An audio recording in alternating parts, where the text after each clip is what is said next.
Активистите на Здрава Котлина со протест на Струмичкиот поштот ги алармира општините од Струмичко дека крајно време е да се превземат конкретни мерки против аерозагадувањето. Протестираа во знак на незадоволство од нефункционирањето на институциите на локално ниво за овој проблем. Побараа јавно да излезат општините со документи колку, каде и кога имаат извршено инспекцијски контроли на субјектите кои емитираат загадување. Барем од општините во Струмичката котлина јавно да покажат документи колку, каде и кога има извршено инспекции на инсталации со интегрирана еколошка дозвола од Б категорија и инсталации што се уште се под усогласување со оперативен план.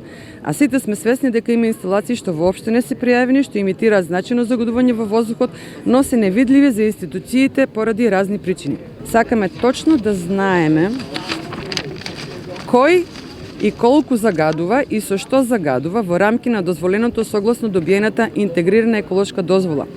Пред Здрава Котлина протестира и средношколците за аерозагадувањето, но и против застарениот образовен систем. Кажаа дека директорите на училиштата не ги пуштале да излезат за да го изразат својот револт, што пак експресно беше демантирано. Собравме овде средношколците да го кажеме нашиот револт и нашето незадоволство од заведениот воздух и тоа што никој не обраќа внимание на нашите барања за реформи и подобрување во образованието.